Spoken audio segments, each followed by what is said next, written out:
unë mendoj kështu që më në fund besoj që edhe Basha e ka kuptuar që është më mirë të ndjejnë, pra që të marrësh vota duhet të ndjej votuesi se sa të kuptoj, se sa të dëgjoj dhe të kuptoj. Vitin e kaluar në një qershor u miratua programi i partisë që kishte Basha, se e kishte ende vullën si Parti Demokratike, dhe si kushtoi njëri vëmendje. Tani erdhi rasti, ja dha Rama, nuk e di e kanë të negociuar këtë, apo e ka të rastësishme dhe Basha e kapi, nuk di ta them. Nëse do të jetë e negociuar me Ramën, kam përshtypjen që duhet të marrim pasaj në analizë strategjin pse Rama ka dashur ta bënte këtë skeç, këtë lloj spektakli. Është varianti më i thjeshtë të themi diversion, po ka mund të na vërtetojnë në një gjë tjetër, në raport me rezultatin e zgjedhjeve. Për shembull, le të bëjmë një hipotezë. Supozojmë se sondazhet, sondazhet deri tani nuk e nxjerrin Ramën mbi 50%.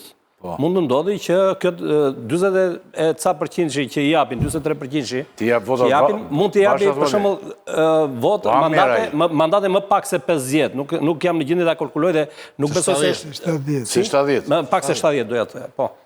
Më pak se 50% të deputetëve. Dhe mund të duhet që mund të ngelet në vështirësi që të duhet të bëj koalicione, domethënë për të formuar qeverinë.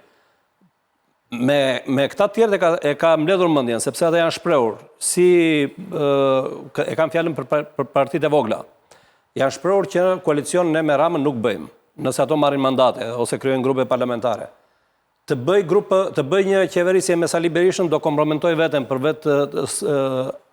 vetë statusin që ka... Se jo, politika i bën ato. Jo, i bën, e pranoj. Arvin Qori e i tek këtë ide për shembull, që Rama nuk i plotson dhe... Mund ta bëjmë me Berishën. Mund ta bëjnë bashkë. Por Rama se intereson më mirë të ketë një si Lul Basha që ka marrë prova lojaliteti, se sa një si Sali Berisha. Se Sali Berisha do t'i duhet edhe për zgjedhje lokale atje, do të thënë si ai gogoli për rallave, për t'ju dëshmuar që shikoni ky është e keqja, unë me këtë s'bëj.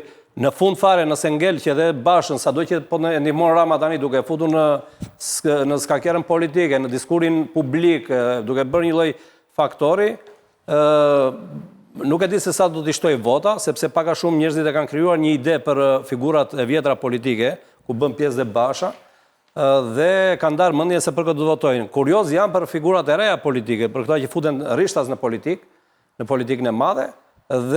Por ajo që ndihmon Bashën, mendoj unë në këto momente, është fakti që e para që doli dhe hyri, ashtu siç e tha dhe ju më parë, dhe fakti që ne po i diskutojmë, se nuk do të diskutoj në studiot, as në studiot televizive, as në opinionin publik, por mund të përfitoj edhe tek një fashë elektorale që është Brezi i Ri. Megjithëse e dëmtoi çik Rama me këtë. Po, mund të përfitoj në një votë, se Brezi i Ri voton në mënyrë emocionale. Një minutë. Brezi i Ri e quan humor edhe. Brezi i Ri e quan gallat. Dhe Brezi i Ri voton në mënyrë emocionale, do të thënë përgjithsisht, mund mos humbje nuk ka. Nuk ka as Basha as Rama. Do të thënë barazimin e kanë xhep, po kapi ndonjë gjë mirë se mirë.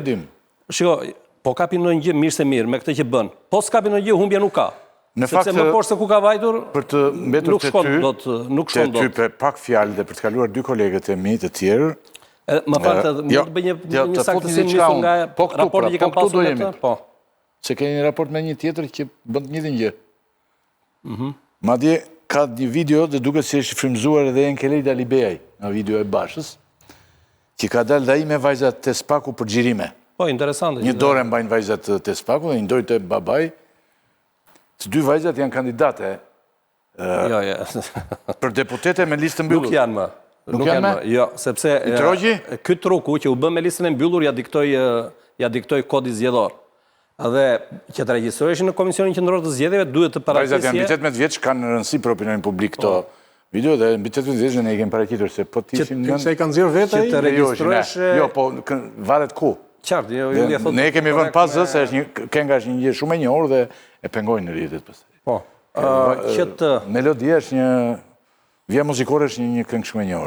Po çfarë është kjo tani se atëherë që të regjistroheshin në Komisionin Qendror të Zgjedhjeve, si parti, si koalicion, si janë ata, i duhej që të plotësonte listën e mbyllur me emra të rem, që do dorëzoheshin me emra të vërtet. Të vërtet, po që të cilët kanë një si ai që bën diskutimin e parë. Të cilët duhet të bëjnë dorëheqjen sepse ata kanë ndarë me listat e hapura. Dhe e vetmi aftësi ligjore ishte që ata të tërhiqen, të hapim më gjerë këtu. Të tërhiqen dhe të votojnë vetëm për listat e hapura. Shko sa interesant është. Po pse s'pranuan këtë variantin e parë këta? Cili ishte? Që ka se doktori me Berishën. Cili? Ky me Ramën. Bëj listë të mbyllur dhe listë të hapur. Këta tani bëj listë të hapur dhe bëj listë të mbyllur pastaj për... Janë për lista 100% hapur. Pse janë të ndryshme këto? Sepse i rinë parimit që ata kanë kërkuar që në fillim hapje të listave. Dhe duan që se cili nga ata që janë brenda koalicionit të futet i barabartë në garë, dhe ai që do të marrë më shumë vota të ketë të drejtën të shkojnë në parlament të përfaqësojë koalicionin ose partinë përkatëse. Është e pamoralshme, por është një zgjidhje, domethënë për të përballë. Po, është një zgjidhje të dy partive të mëdha. Është legale, ndoshta nuk është aq e moralshme, por është legale. Më e pamoralshme. Tani kur njeriu s'ka pse të bëjë një gjë të pamoralshme tjetër. Më e pamoralshme. A është e pamoralshme me Berishën? Bëj atë. Po ti je për moralin, më e pamoralshme jam.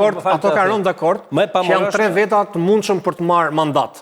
Dakord, në një listë me 9 apo 12 deputet, duke vënë emra të tillë, dakor, ti nuk ke mundësi të mund të marrësh votat e lista hapur, por nuk hyn dot. Po të them gjë tela, po të them gjë tjetër zotëri. A flasim pak për moralin. Po them që bëj varianti Saliut më me kjo është e pamoralshme. Varianti Saliut dhe Edi Ramës është varianti më i pamoralshëm. Nuk mundet dot. Pse ky është më i moralshëm? Po të mbyllësh listën, ta bësh me 2 fasha. Po dhe këta kanë bërë mbyllje më burr. Të vrasësh meritokracinë. Po zotëri, po them që dhe këta kanë bërë mbyllje. Jo, mos kanë bërë mbyllje, kanë bërë hapje këta. Ekeleta Libeaj është me Dashamir Shejn. Pra, njëri prej tyre mund të bëhet deputet. Cili do bëhet nga këta? Ai që do marrë më shumë votë. Nëse do ishin në listë mbyllur, po them nderuar tela, po them gjë shumë thjesht. Unë nuk po them kush është me moralshme dhe me pamoralshme. Unë po them dhe halli dashit Halle kjo botë, halli nuk i ngjan. Kështu kanë bërë partitë e tjera të vogla. Ai ka hall që të bëhet deputet. E të gjitha. Nuk më intereson fare kjo gjë. Po them që të dy janë të pamoralshme. Edhe ajo që ka bërë Saliu me Ramën, por dhe kjo që bëjnë këta. Urdhro pse jo? Se është pamoralshme.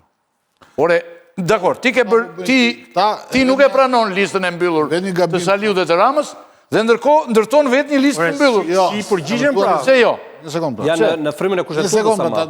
Po forum me radhë, nuk kuptoj. Po. Pra, kjo nuk është listë fare. Kjo do flaket. Qa është listë e mbyllur, është kot.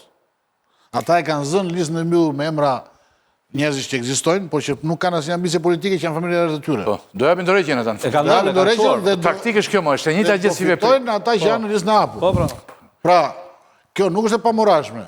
Kjo është çorientuese dhe këta duhet ta bënin sqarim para se ta bënin listën, edhe këto nisma thurje me Adriatic Lapër. Po, duhet të shoqërohen. A do dalin prapë te arretares këta? Do ta kishin sqaruar. Do të bëjnë të njëjtën gjë, shumë të besueshme për të flakur listën e mbyllur fare. Ore, ata janë te arretares prapë. Këta mendojnë, jo, nuk janë te arretares. Temi ne, te arretares. Domethënë deputetët që do fitojnë nga këto parti do jenë vetëm ata të listës së hapur.